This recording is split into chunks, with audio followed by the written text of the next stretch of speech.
आम्ही तळघर येथील धान्य कोठारे बघायला गेलो असता तेथे मला एक अशी गोष्ट दिसली की मी ती घाबरून चक्क वरती पळाले आणि तळघर बघितलं सुद्धा नाही.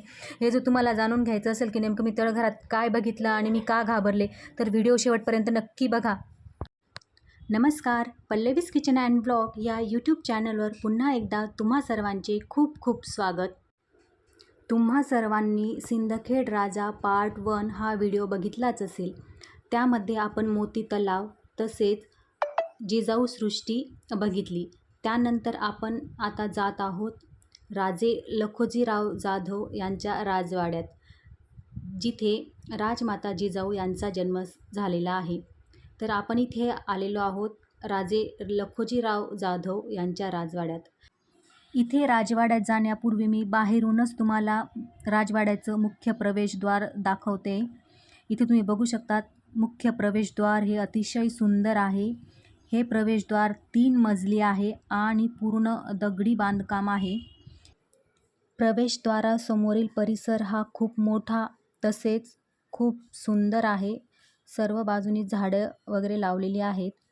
प्रवेशद्वाराकडे जात असतानाच आपल्या उजव्या हाताला मा जिजाऊ आईसाहेब यांचा छानसा पुतळा तिथे साकारण्यात आलेला आहे.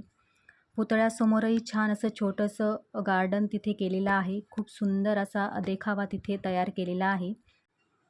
ह्या राजवाड्याचं बांधकाम आहे ते इसवी सन 1576च्या सुमारास झालेले आहे.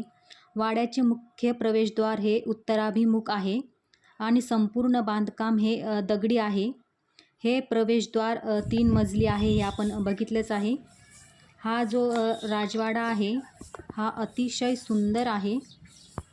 हा जो नगारखाना आहे त्यावेळी ह्या नगारखान्यातून चौघडे वाजत असत. इथून ह्या नगारखान्यातून आपण आता सरळ राजवाड्याकडे जात आहोत.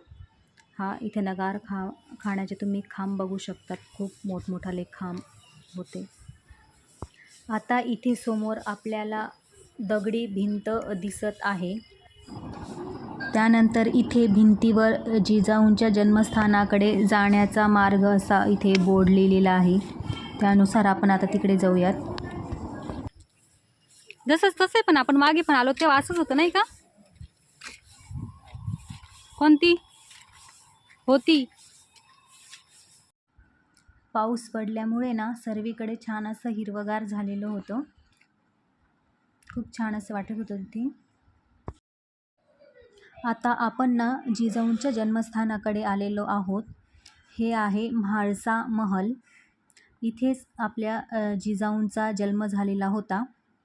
या सर्व एरियाला म्हाळसा महल असं म्हणतात. म्हाळसा हे नाव जिजाऊंच्या आईंचं होतं, म्हाळसाबाई, आणि वडिलांचं नाव होतं लखोजीराव जाधव. म्हाळसाबाईंचा महल असल्यामुळे त्याला म्हाळसा महल असं म्हटलं जातं. जिजाऊंचा जन्म 12 जानेवारी 1598 रोजी ह्याच ठिकाणी झालेला होता.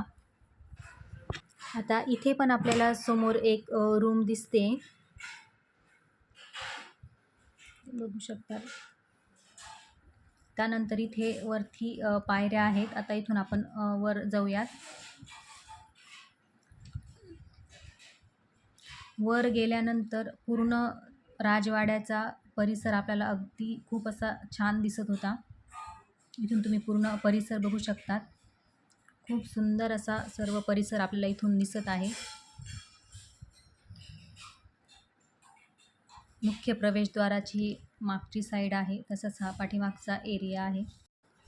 आणि वाढदिवस असल्यामुळे सारखे कुणाचे असे कॉल येणं सुरू होतं विश करण्यासाठी. ते कॉलही घेणं चाललं होतं आणि आपलं बघणंही चाललं होतं माझं.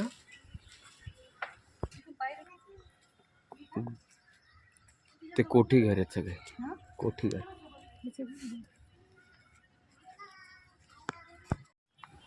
हे बघा, हेच ते ठिकाण आहे जिथे मा जिजाऊंचा जन्म झालेला होता. आता आपण मिळून इथे सर्वांनी मा जिजाऊंचं दर्शन घेऊया. पुसून घे, पुसून. हेच आहे मा जिजाऊंचं जन्मस्थान. इथे आम्ही मा जिजाऊंचं दर्शन घेतलं होतं.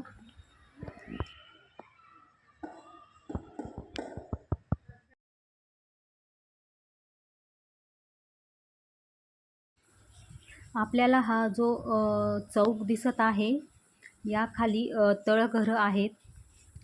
इथे तुम्ही बघू शकतात हे जे आहे चौकोन, इथे या तुम्हाला पायऱ्या दिसत असतील छोट्या-छोट्या. या खाली तळघरं आहेत. ह्या तळघरांमध्ये धान्य वगैरे ते साठवून ठेवत असतील बहुतेक. हा तळघरात जाण्याचा मार्ग आहे इथून. इथून आपण खाली तळघरात जाऊ शकतो.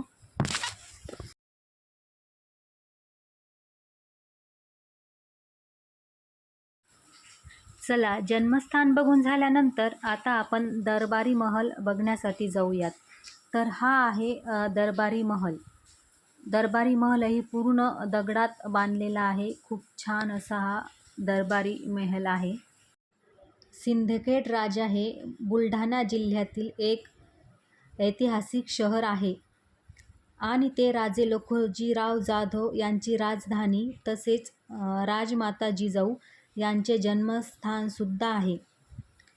लखोजीराव जाधव हे निजामशाहीतील एक मोठे आणि शक्तिशाली असे सरदार होते, हे आपल्या सर्वांनाच माहीत आहे. राजमाता जिजाऊ यांचे वडील लखोजीराव जाधव हे त्या काळातील एक बलाढ्य असे सरदार होते आणि प्रभावशाली व्यक्तिमत्व होते. तसेच त्यांच्याकडे हजारो घोडदळाची मनसब होती. दख्खनच्या राजकारणात त्यांचे महत्त्व इतके होते की निजामशाह असो वा मुघल सम्राट जहागीर, प्रत्येकालाच लखोजीरावांची साथ हवी होती. 1621च्या सुमारास त्यांनी मुघलांकडून 5000 जात आणि 5000 स्वार अशी उच्च मनसब मिळवली होती. याच काळात लखोजीरावांची कन्या म्हणजे जिजाबाई यांचा विवाह वेरूळचे शहाजीराजे भोसले यांच्याशी झाला होता. हा विवाह म्हणजे दख्खनमधील 2 शक्तिशाली मराठा कुटुंबांचे मिलन होते. हे आहे येथील तळघर. तसेच येथे धान्य कोठारेही म्हटले जाते याला. येथे धान्य वगैरे साठवले जायचे. पल्लईला वटवाघूळ दिसला आणि ती पळाली. हे बघा, धाड धाड धाड धाड धाड धाड पल्लई. वटवाघुळाला घाबरलेली पोरगी बघून घ्या. हीच ती घाबरली वटवाघुळाला. आम्ही त्या तळघरात गेलो होतो तेव्हा जोरात असं वटवाघूळ उडालं, त्यामुळे मला खूप भीती वाटली आणि मी पटकन अशी बाहेर आले होते. आपल्या राजमाता, राष्ट्रमाता जिजाऊ आईसाहेबांचं हे जन्मस्थान तुम्हाला कसं वाटलं हे कमेंटमध्ये सांगायला विसरू नका. व्हिडिओ आवडला असेल तर लाईक करा, शेअर करा आणि सबस्क्राईब करा. पुन्हा एकदा त्रिवार मानाचा मुजरा जिजाऊ आईसाहेबांना तसेच आपल्या छत्रपती शिवाजी महाराजांना. जय जिजाऊ, जय शिवराय.